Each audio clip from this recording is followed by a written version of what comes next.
আমাদের দেশে এখন মেয়েদেরকে দিয়া গান বাজায় মিয়া, কারে দিয়া? আরে ভাই ওয়াজ কোন দিকে করবো? হযরতে আবু সাঈদ খুদরি রাদিয়াল্লাহু তাআলা আনহু থেকে হাদিস বর্ণিত, আমার নবী বলেছেন একটা পুরুষ আর একটা পুরুষের লজ্জাস্থানের দিকে তাকায়ও না, একটা নারী আর একটা নারীর লজ্জাস্থানের দিকে তাকায়ও না, একটা পুরুষ আর একটা পুরুষের সাথে কি কাঁথার নিচে ঘুমায়ও না, একটা নারী আর একটা নারীর সাথে কাঁথার নিচে ঘুমায়ও না। তাহলে বাংলাদেশ থেকে ব্যভিচার নামক, জিনা নামক, সমকামিতা নামক নোংরামি উঠে যাবে। আমার ওয়াজ বুঝেন না? ঠিকও বলতে পারেন না, কথা বোঝেন নাই আমার? এখন এই যে মহিলা যে কোমর ঢুলাইয়া গান গায়, মাইক্রোফোন হাতে নিয়ে গান গায়, মেম্বার থাকলে চেয়ারম্যান ডাকলে মেম্বার চেয়ারম্যান নিয়ে গান কইলা, কথা কন না কেন? এই যে নষ্টামি, এই যে দুষ্টামি, এই পথভ্রষ্ট হওয়ার যে এক সম্ভাবনাময় নিদর্শন, এটা হলো কিয়ামতের আলামত। এটা হলো নোংরা একটা জায়গা, এই জায়গা থেকে আমাদেরকে বের হয়ে আসতে হবে। আমার দিকে তাকান, আল্লাহ রাসূল বলেছেন আল্লাহও মানবে, রাসূলও মানবে, রোজাও রাখবে, ওয়া ইয়াসুমুন, তারা রোজা রাখবে, ওয়া ইয়াহুজ্জুন, তারা হজ করবে, ওয়া ইউসাল্লুন, তারা নামাজও পড়বে। ইয়া রাসূলুল্লাহ, তারপরেও কি সাজাটা বহাল থাকবে? নবী গো, তারপরেও সাজা বহাল থাকবে, কেননা তারা পৃথিবীর বুকে অসৎ শব্দ দ্বারা গান রচনা করেছে, সেটার সাথে মিউজিক করে তাল মজ রস টস লাগিয়ে তারা গানের আসর বসাবে। অথচ আমার নবী হাদিস শরীফ বলেছেন নামাজ সম্পর্কে, আমার নবী বলেছেন, হযরত আবু যর রাদিয়াল্লাহু তাআলা আনহু থেকে হাদিসখানা বর্ণিত, আমার নবী, আপনার নবী সরকারে মদিনা, তিনি শীতের দিনে যখন বের হলো, আজকে আমি আমার বাসার বারান্দা দিয়ে, আমি যখন বাসার উত্তর দিকে নজর দিলাম, দেখলাম মেহগনি গাছ আছেন আমাদের দেশে, গোটাগুলো ফুটে ফুটে পড়বে। এই মেহগুনি গাছের সবগুলো পাতা বন্ধ হলুদ হয়ে গেছে, দেখ 2 দিনের মধ্যে সবগুলো ঝরে ফিনিশ হয়ে যাবে। আপনাদের এলাকায় শীতের দিনে গাছের পাতা ঝরেনি? আমার নবী আবু যর রাদিয়াল্লাহু তাআলা আনহু থেকে হাদিসখানা বর্ণিত, আমার নবী শীতের দিনে ঘর থেকে বের হলেন, বের হওয়ার পরে দেখলেন গাছের পাতা ঝরে ঝরে পড়ছে। এবার আমার নবী গাছের ডালা ধরলেন, কি করলেন? গাছের ডালা ধরলেন। দেখবেন বরুই পাকলে লাড়া দিলে বেশি পড়ে না কম পড়ে? আম পাকলে লাড়া দিলে কম পড়ে না বেশি পড়ে? আমার নবী গাছের ডালাটা স্পর্শ করে আবু যরকে ডাক দিলেন। আবু যর উত্তর দিল, লাব্বাইকা ইয়া রাসূলুল্লাহ, আমি হাজির গো নবী, আমি হাজির। এবার আমার নবী আবু যরকে ডাক দিয়ে বলল, আবু যর চাইয়া দেখো, শীতের দিনের কারণে গাছের পাতাগুলো শুষ্ক হয়ে ঝরে ঝরে পড়ছে। আল্লাহর প্রিয় বান্দা, আল্লাহর প্রিয় বান্দা, আমার উম্মত গুলো যদি নামাজের মাধ্যমে আল্লাহর কুদরতি কদমে সেজদা দেয়, আল্লাহকে পাওয়ার জন্য, আল্লাহকে রাজি করার জন্য, শীতের দিনের গাছের পাতার মতো তার আমলনামা থেকে জীবনের সবগুলো গুনাহ ঝরে যাবে। আপনাদের এলাকায় গান বাদ্যযন্ত্র হয়নি? হয়। অমর খোদা বইয়েন কি হল, মুই কি ওয়াজ করবো না স্টেজ ছেড়ে মুই চলে যাবো? আরে ভাই, তোমরা হাসি দিতে পারো না? আমার চাচাই তো টেনশনেই পড়ে গেছে, হুজুর এটা কি কথা কইলো? চাচা, এটা বরিশালের কথা। বরিশালের তারা বনু মুগো বাড়ি চললেইছো মনু। আহারে মনু কই না, এক ছেলেরে মনু কই আদর করছিলাম, এত মহা খুশি। হ্যাঁ, লবণ দিয়েছো না? ডাইলে লবণ দেছো না? দেবা দেছো ভাই, হাসতে পারে না। আমি আমাদের এলাকার লোক বিরিয়ানি খাওয়াই তারা বেশি করে। গান বাদ্যযন্ত্র হয়নি? বলেন না, বলতে হবে, জানতে হবে না আপনাদের? আপনারা কি আমাকে আনছেন কি জন্য? জানার জন্য না? তো এগুলো একটু জানতে হবে না? অনেকের কাছে একটু খারাপ লাগবে, গান বাদ্যযন্ত্র প্রেমিক যারা, তাদের কাছে একটু খারাপ লাগবে। হ্যাঁ হয়? আচ্ছা, যদি হয় তাহলে আমার উদ্দেশ্য, আমার টার্গেট কি, আমার মিশন কি? আমিও বাঁচবো, আপনাদেরকেও বাঁচাবো। আপনারা বাঁচবেন যদি কথা শোনার পরে মানেন, তাইলে বাঁচবেন। কথা শুনছেন কিন্তু মানছেন না, বাঁচার কোনো সম্ভাবনা নাই। আমার দিকে তাকান, আল্লাহর হাবিব বলেছেন, হাদিস শরীফের মধ্যে এসেছে, মাঠে পানি দিলে যেমনি ফসল তৈরি হয়, জমিনে দেখবেন যত কীটনাশক প্রয়োগ করেন, পানি না দিলে ফসল হবে না। মাঠে পানি দিলে যেমনি ফসল তৈরি হয়, গান থেকে তেমনি ভাবে মানুষের কলবে নোংরামি তৈরি হয়। জোরে বলেন না নাউজুবিল্লাহ। আল্লাহর হাবিব বলেছেন, গানের আসরে যায় পাপী লোকেরা, কারা? গানের আসরে যাওয়া পাপী লোকেদের কাজ, কান লাগাইয়া মুনাফিকদের কাজ। গান থেকে মজা নেয় অনেকে, গান শুনে বলে কয় ইস ভেরি ফ্যান্টাস্টিক, কয় না? কয় কি কয় না? কথা বল না কেন? Very fantastic. গান শোনার পরে তার মানে মজা নিছে, কি নিছে? মজা নিছে। আমার নবী বলেছেন গান শোনার পরে যেই ব্যক্তি বলে যে গানটা অনেক মজা, মানে গান থেকে স্বাদ পেয়েছে, গানের সাথে ঢোল আছে, তবলা আছে, বেহেলা আছে, তানপুর আছে, রোডিন আছে, একতার আছে, কত ধরনের মিউজিক মিলাইয়া গান গায়। গায় কি গায় না? বন্ধু হাদিস শরীফের মধ্যে এসেছে এগুলো টোটালি হারাম। আমার নবী, আপনার নবী, দুজাহানের বাদশা নবী বলে দিয়েছেন গানের আসরে যাওয়া পাপী লোকের কাজ, কান দিয়ে গান শোনা ফাসিকদের কাজ, গান থেকে মজা নেওয়া কুফরির অন্তর্ভুক্ত। জোরে জোরে কন্যা নাউজুবিল্লাহ। যিনি গান শুনে মজা নিলেন তিনি যেন কুফরি করে ফেললেন। আমার দিকে তাকান, সবচেয়ে বড় ভয়ঙ্কর একটা হাদিস শরীফ। আমার রাসূল বলেছেন কিয়ামতের পূর্বক্ষণে পৃথিবীতে গান বাদ্যযন্ত্র বেড়ে যাবে। The music and musical instrument will be increased. কিয়ামতের পূর্বক্ষণে গান বাদ্যযন্ত্র বেড়ে যাবে। আল্লাহর হাবিব বলেছেন বন্ধু বন্ধু পৃথিবীতে এক শ্রেণীর মানুষের চেহারা বিকৃত হয়ে যাবে, তাদেরকে মাটির মধ্যে গ্রথিতকরণ করা হবে। ইয়া রাসূলুল্লাহ, ইয়া হাবিবাল্লাহ, তারা কি তাওহীদ মানবে না? নবী বলেছেন তারা তাওহীদ মানবে। তারা কি রিসালাত মানবে না? নবী বলেছেন তারা রিসালাত মানবে। আমার নবী বলেছেন ওয়া ইয়াসুমুন, তারা হজ করবে, ওয়া ইউসাল্লুন, তারা নামাজ পড়বে, ওয়া ইয়াহুজ্জুন, তারা হজ করবে। খেয়াল করেন, তারা আল্লাহ মানবে। কি করবে? আল্লাহ মানবে, রাসূলও মানবে, তারা হজ করবে, নামাজ পড়বে, রোজাও রাখবে। ইয়া রাসূলুল্লাহ, ইয়া হাবিবাল্লাহ, নবী গো, তারপরেও কি তাদের এই সাজাটা বহাল থাকবে? আমার নবী বলেছেন তারপরেও তাদের এই সাজাটা বহাল থাকবে। তার কারণ হলো তারা গানের আসর বসাবে। জোরে জোরে নাউজুবিল্লাহ। আমাদের দেশে এখন মেয়েদের কি দিয়া গান বাজায় মিয়া? কারে দিয়া? আরে ভাই, ওয়াজ কোন দিকে করব? হযরতে আবু সাঈদ খুদরি রাদিয়াল্লাহু তাআলা আনহু থেকে হাদিস বর্ণিত। আমার নবী বলেছেন একটা পুরুষ আর একটা পুরুষের লজ্জাস্থানের দিকে তাকায়ও না, একটা নারী আর একটা নারীর লজ্জাস্থানের দিকে তাকায়ও না, একটা পুরুষ আর একটা পুরুষের সাথে কি কাঁথার নিচে ঘুমায়ও না, একটা নারী আর একটা নারীর সাথে কাঁথার নিচে ঘুমায়ও না। তাহলে বাংলাদেশ থেকে ব্যভিচার নামক, জিনা নামক, সমকামিতা নামক নোংরামি উঠে যাবে। ঠিক? আমার ওয়াজ বুঝেন না? ঠিকও বলতে পারেন না।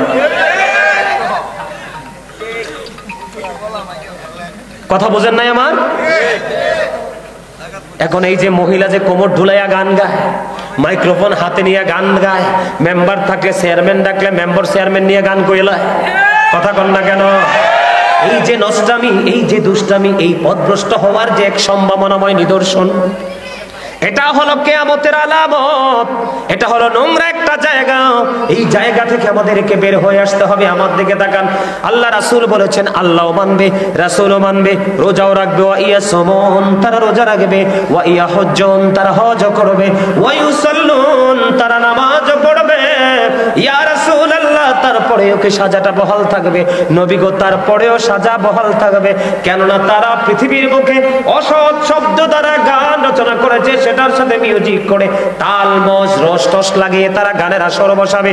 অথচ আমার নবী হাদিস শরীফ বলেছেন নামাজ সম্পর্কে, আমার নবী বলেছেন, হযরত আবু যর রাদিয়াল্লাহু তাআলা আনহু থেকে হাদিসখানা বর্ণিত, আমার নবী, আপনার নবী সরকারে মদিনা, তিনি শীতের দিনে যখন বের হলো, আজকে আমি আমার বাসার বারান্দা দিয়ে, আমি যখন বাসার উত্তর দিকে নজর দিলাম, দেখলাম মেহগুনি গাছ আছেন আমাদের দেশে, গোটাগুলো ফুটে ফুটে পড়বে।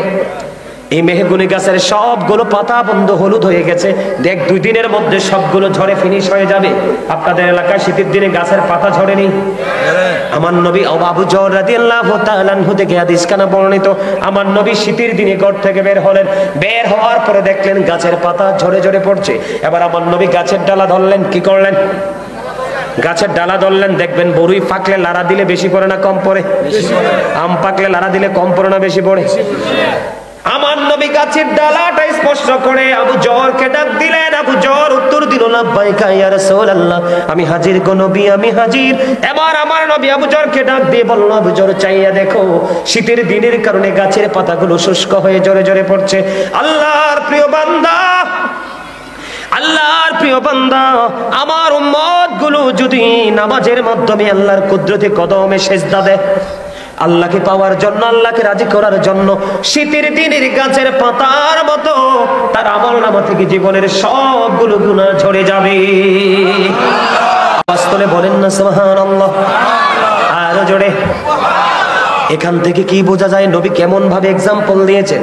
গাছের পাতা যেমনি বিরামহীন ভাবে ঝরে যায়, শীতের দিনে শুষ্ক হয়ে, আল্লাহর বান্দা যখন আল্লাহর কদমে নামাজের মাধ্যমে সেজদা দেবে, ওই গাছের পাতার মতো তার দুই জীবনের গুনাহ গলে বন্ধ ঝরে পরিষ্কার হয়ে যাবে।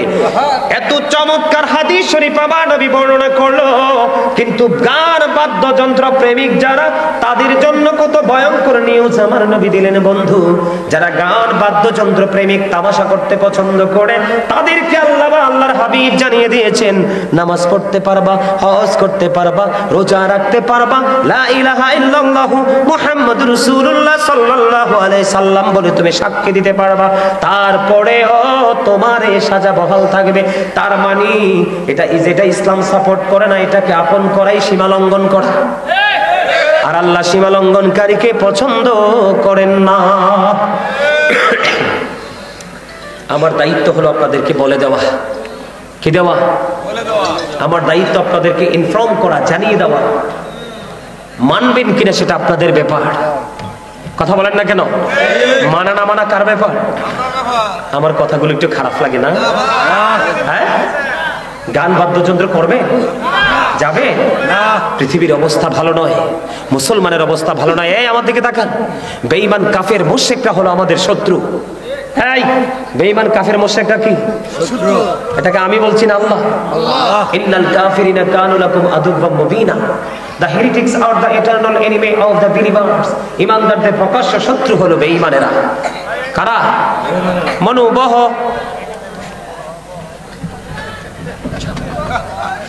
এই বহ বহ,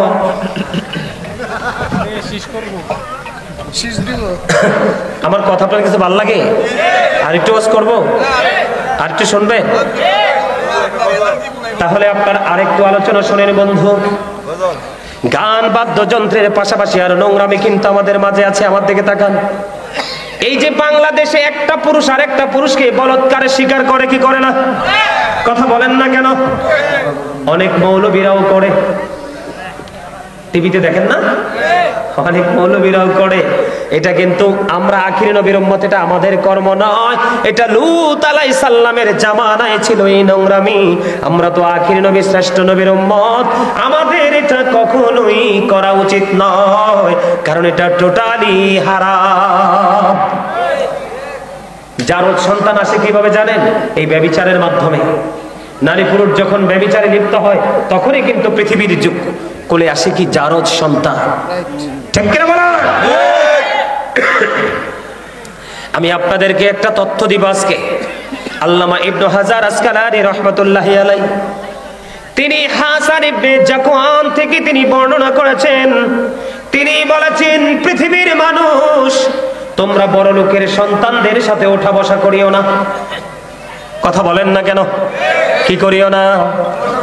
বড় লোকের সন্তানদের সাথে তোমরা ওঠা বসা করিও না। কারণ কি গো? বড় লোকদের দিকে কেন নেগেটিভ আঙ্গুলটা তিনি উঠিয়ে দিলেন? বড় লোকের সন্তান হলো অবিবাহিত নারী পুরুষের মতো ফিতনা। এই দুনিয়ার বুকে দেখবেন, যত মদ খায় বড় লোকের সন্তান আগে, যত গাঁজা খায় বড় লোকের সন্তান আগে, যত নেশা করে বড় লোকের সন্তান আগে, মেয়েদেরকে ধরে দর্শন করে বন্ধু বড় লোকের সন্তানের আগে। নোংরা নজর কোন মধ্যবিত্ত গরিব ছেলে এবং মেয়েদের দিকে দেয় বড় লোকের সন্তানের আগে। কারণ তাদের টাকার অভাব নাই, ক্ষমতার অভাব নাই, অন্যায় করার পরে তারা ধামা চাপা দিয়ে দিতে পারে। ঠিক কিনা বলে? এই জন্য আল্লামা ইবনে হাজার আসকালানী হাসান ইবনে জাকওয়ান থেকে বর্ণনা করেছেন, পৃথিবীর বুকে তোমরা কোনোদিন বড় লোকের বেটা বড় লোকের বেটির সাথে তোমরা সম্পর্ক করো না, তারা হলো দুনিয়ার বড় ফিতনা। জোরে জোরে বলেন না নাউজুবিল্লাহ, আর জোরে বলেন নাউজুবিল্লাহ। এই কথাগুলো একটু খারাপ লাগবে শুনতে, কিন্তু এই জায়গাগুলো যদি আমরা মেনে চলতে পারি তাহলেই কিন্তু, হ্যাঁ এখানে আরেকটা মজার বিষয় আছে যে হুজুর বড়লোক হলেই কি নষ্ট? না, সব বড়লোক আবার নষ্ট নয়। কেন নষ্ট নয় জানেন? কারণ টাকা আমার এক জায়গায়, আভিজাত্য আমার এক জায়গায়, আর ইসলাম আমার আরেক জায়গায়। কথা বলেন না কেন? আপনি যত কোটিপতি হন না কেন, আপনার সন্তান কখনোই নষ্ট হবে না, পথভ্রষ্ট হবে না। কারণ আল্লাহ রাসূল বলেছেন, আদিবু আওলাদাকুম আলা সালাতি খিসালিন হুব্বি নবীকুম ওয়া হুব্বি আহলি বাইতিহি ওয়া আলা কিরাতিল কুরআন। আমার নবী বলেছেন, তোমরা তোমাদের সন্তানদেরকে তিনটি বিষয় শিক্ষা দাও। কয়টি বিষয়? তোমরা তোমাদের সন্তানদেরকে তিনটি বিষয় শিক্ষা দাও। একটা হলো হুব্বি নবীকুম, teach the love of the prophet, নবীর প্রেম শিখাও। ওয়া হুব্বি আহলি বাইতিহি, টিচ ফ্যামিলি লাভ, নবীর পরিবারের ভালোবাসা শিখাও। রাসূল বলেছেন, ওয়া আলা কিরাতিল কুরআন, learn to recite the holy Quran. জোরে জোরে আল্লাহু আকবার, আর জোরে। বন্ধুরে আমার, আমি আপনাদেরকে বলে দিতে চাই, কোন ফুটফুটে পুত্র সন্তান ছেলে সন্তান যদি হয়, কোনদিন কোন পুরুষ কোন উপযুক্ত ছেলের সাথে কোনদিন কোন সময় কোন নির্জনে কোন একাকী জায়গায় যেতে দিবেন না। এটা কিতাব থেকে সংগ্রহ করা তথ্য। কি করবেন না? আপনি আপনার পুত্র সন্তান কন্যা সন্তানকে আপনি কন্ট্রোলিং এ রাখবেন, তাহলে আমাদের দেশ থেকে নোংরামি দূর হয়ে যাবে। হ্যাঁ, শেষ করে দিব। আমি আলোচনা করতে পারতাম না, কারণ মিলাদ করতে হবে, ক্যাম্প করতে, মোনাজাত দিতে হবে, আমার দায়িত্ব হবে।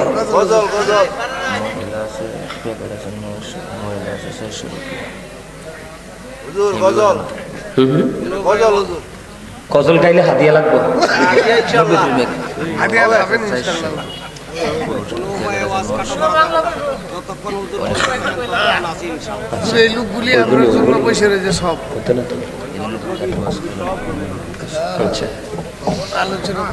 আমি দুঃখ আপনার থেকে আমার তুই দেখি মনটাই কইছে না, আবার আইবেন। আলহামদুলিল্লাহ, নবীর প্রেমের গজল বলে গাইতাম। আমার লেখা গজল, আরে গজল গাইয়া সারলে না হাদিয়া। মারহাবা। আমার নিজের লেখা নিজের সুরে একটা গজল গাইবো। আমার জীবনের যতগুলো গজল লিখছি, এই গজলটা আমার সবচেয়ে প্রিয়। শুনবেন আপনারা সবাই? পারলে আমার সাথে একটু গাইবেন, তারপরে আমি আবার আলোচনায় ঢুকবো। ঠিক আছে? এই তো যে সুন্দর নূর নবীজি, নামটি মধুমাখা, বলেন এত যে সুন্দর নূর নবীজি, নামটি মধুমাখা, তুমি ছাড়া শূন্য জীবন, আমি যে বড় একা, বলেন এত যে সুন্দর নূর নবীজি, নামটি মধুমাখা, তুমি ছাড়া শূন্য জীবন, আমি যে বড় একা, তোমার প্রেমের গল্প আমি শুনেছি জীবন ভর,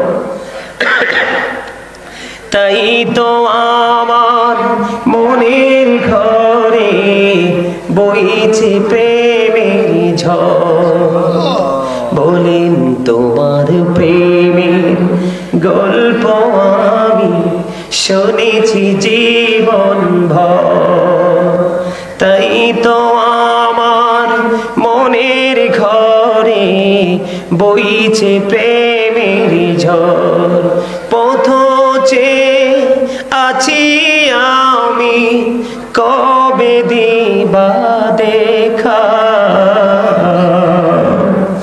এত যে সুন্দর নূর নবীজি, নামটি মধুমাখা,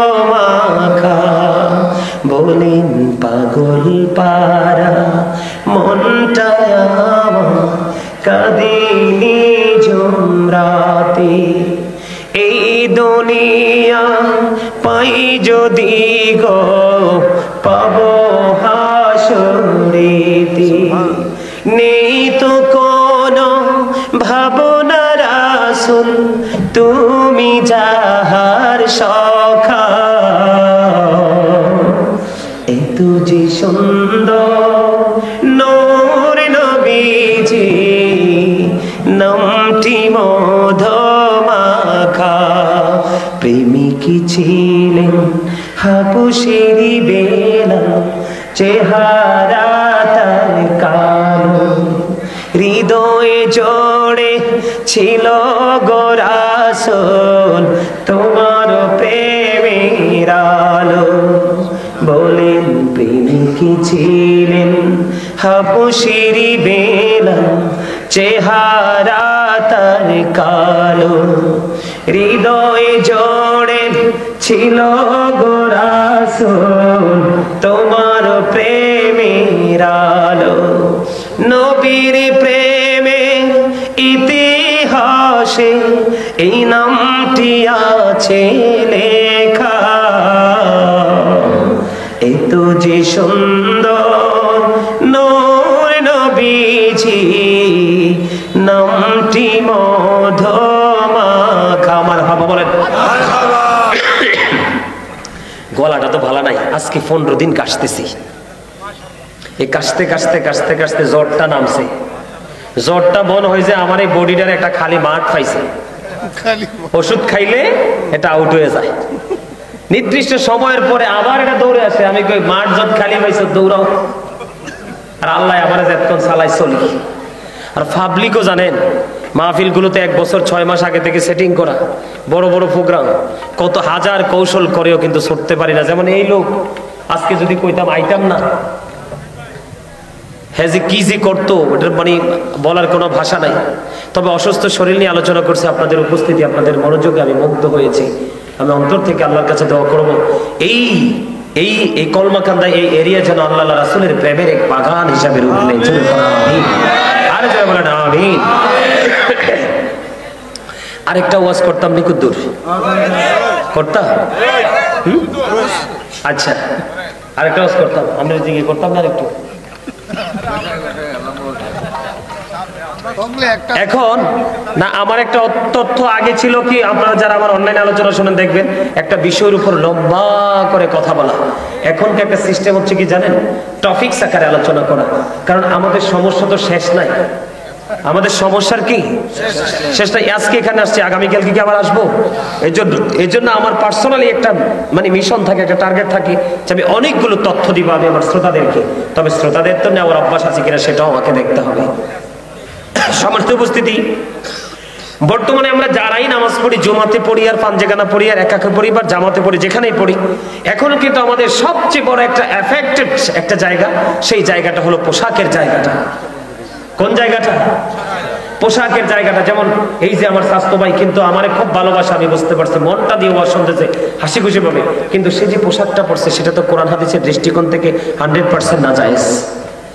এর মতো অসংখ্য ছেলে, এই যে অসংখ্য ছেলেদের পরনে জিন্স প্যান্ট আছে না নাই? এটা কি নাভির উপরে থাকে নাকি নিচে? নিচে। হাজার চেষ্টা করলেও কি উপরে উঠবে?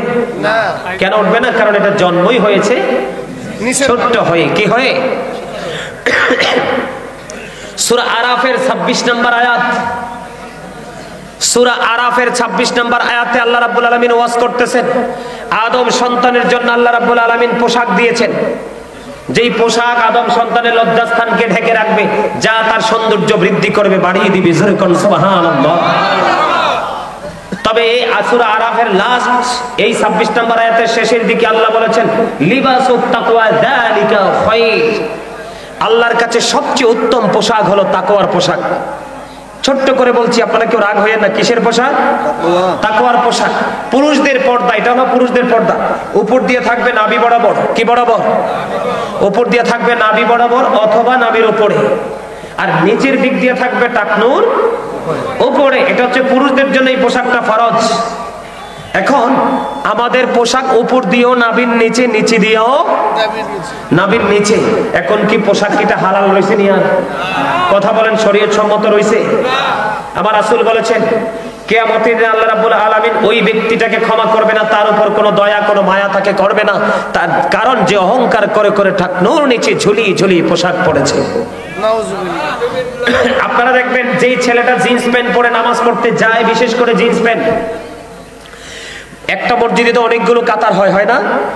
দেখবেন ছেলেটা যখন রুকুতে যাবে তার পোশাকটা একটু টান টান অবস্থা থাকবে। রুকুতে গেলে কিন্তু এখনকার ছেলেরা তো ছোট ছোট জামা পরে, পাঞ্জাবি তো পরে না, হিন্দুরা পূজার যায় জামা পইরা, পাঞ্জাবি পইরা মসজিদে যায় টি শার্ট পইরা। যখন ছেলেটা রুকুতে যাবে তখন তার পোশাকটা কি হয়ে যাবে? টান টান হয়ে যাবে। তখন পিছনের দিক থেকে আরেকজন তার লজ্জাস্থানটা দেখতে পাবে। এখন তুমি যে তোমার লজ্জাস্থানটাকে ওপেন করে দিয়েছো, পিছনের কাতার থেকে আরেকজন তোমার লজ্জাস্থান দেখেছে, তার চোখ কি তুমি পাপী বানিয়েছো? তুমি নিজেও পাপী হয়েছো। কথা কি বুঝেন না আমার? কারণ কোনোভাবেই টাকনুর নিচে পোশাক, লুঙ্গি বলেন, প্যান্ট বলেন, পায়জামা বলেন, ট্রাউজার বলেন, যাই বলেন, কোনোভাবেই নাভির নিচে পড়া যাবে নাভি বরাবর অথবা নাভির উপরে রাখবেন, নাভির নিচে পড়া যাবে না। কারণ যদি নাভির নিচে পড়েন তাহলে শরীয়তের সীমা লঙ্ঘন হবে। আমার নবী মসজিদে অবস্থান করতেছেন, হঠাৎ করে এক ব্যক্তি এসে নামাজের নিয়ত বেঁধে ফেললেন। আমার নবী দেখলেন তার পোশাকটা টাকনুর নিচে, নবী বললেন তুমি ওযু করে আসো। তিনি ওযু করতে গেলেন, ওযু শেষ করে এসে তিনি আবার নামাজের নিয়ত বাঁধলেন, কিন্তু পোশাক উপরে উঠাইনি। আমার নবী বললেন তুমি ওযু করে আসো। তিনি আবার ওযু করতে গেলেন। আমার নবী দ্বিতীয়বার ওযু করার পরে তৃতীয়বারে তিনি আবার ওযু করে এসে আবার নামাজের নিয়ত বাঁধলেন। আমার নবী বললেন তুমি ওযু করে আসো। আরেকজন প্রশ্ন করলো, ইয়া রাসূলুল্লাহ, ইয়া হাবিবাল্লাহ, নবী গো, ও প্রাণের নবী, বারবার কেন বলছেন নবী ওযু করার জন্য, কেন, সমস্যা কি? এবার আমার নবী একটা ডাক দিয়ে বলল, তার কারণ হলো রে, তার কারণ হলো তার পোশাকটা টাকনুর নিচে চলে গেছে, শরীয়তের সীমা লঙ্ঘন করেছে। কারণ নামাজের জন্য পোশাকের একটা নির্দিষ্ট সীমারেখা আছে। এই জন্য হাত জোর করে বলবো, যুবক, বেঈমান কাফেরদেরকে ফলো করো না। আমার আল্লাহ বলেছেন বেঈমান কাফের মুশরিকরা ইমানদারদের প্রকাশ্য শত্রু। কথা বলেন না কেন? আজকে আমি বলে যাই তোমাদেরকে, টকটকে লাল, একবারে লাল রঙের জামা পরো না কখনো। শার্ট হোক, গেঞ্জি হোক, পাঞ্জাবি হোক, একবারে টকটকে চুমা লাল করো জামা পরো না। আমার নবীকে একজন এক ব্যক্তি দুইবার সালাম নিয়েছেন। আমার নবী একটা বারও তার সালামের জবাব দেয়নি। কারণ সালামের জবাব দেওয়া, সালাম দেওয়া সুন্নত, জবাব দেওয়া ওয়াজিব, বাধ্যতামূলক, ঠিক কিনা? আমার নবী তার সালামের জবাব দিল না। রহস্য কি? বলে হুজুর কেন নবী স্যার সালামের জবাব দিল না? কারণ তার পরনে ছিল একবারে টকটকে লাল জামা। নাউজুবিল্লাহ বলেন না কেন? একবারে স্বর্ণের আংটি পড়তে পারবা না, গলায় চেইন দিতে পারবা না, লাল জামা পড়তে পারবা না। মা বোনেরা পড়তে পারবে, এটা তাদের জন্য জায়েজ, পুরুষের জন্য জায়েজ নয়। তাহলে এখান থেকে কি বোঝা যায়? এই পোশাক কি পরবেন না ছাড়বেন? আরো জোরে বলেন। আপনি নিচে দিয়ে হয়তো বইটা উপরে উঠাইতে পারবেন, আমি মেনে নিলাম, এই যে ওর মতো, কিন্তু উপর দিয়েও পড়বেন কেমনে? উপরে উঠাইতে পারবে? হাজার চেষ্টা করলে উঠাইতে পারবেন না। কারণ বেঈমান কাফেররা এটা আবিষ্কারই করেছে মুসলমানকে ধ্বংস করার জন্য। আল্লাহ পোশাক দিয়েছে লজ্জাস্থান ঢাকার জন্য, আর বেঈমানেরা এমন ভাবে পোশাক তৈরি করছে লজ্জাস্থানকে ওপেন করে দিয়েছে। কথা বলেন না কেন? আবু বকর সিদ্দিক রাদিয়াল্লাহু তাআলা আনহু প্রশ্ন করলো, নবী গো, আমি আমার পোশাকটাকে টাইট করে পরি গো, আমি চাই না আমার পোশাকটা টাকনুর নিচে চলে আসুক, কিন্তু মনের অজান্তে টাকনুর নিচে চলে আসে, আমি কি সাজার অন্তর্ভুক্ত হব? আমার নবী বললেন, না আবু বকর, যারা ইচ্ছে করে অহংকার করে করে ঝুলিয়ে ঝুলিয়ে পড়ে তাদের জন্যই শুধু সাজা বরাদ্দ, যারা ইচ্ছে করে পড়ে না তাদের কোনো সাজা নাই। সুবহানাল্লাহ বলেন না কেন?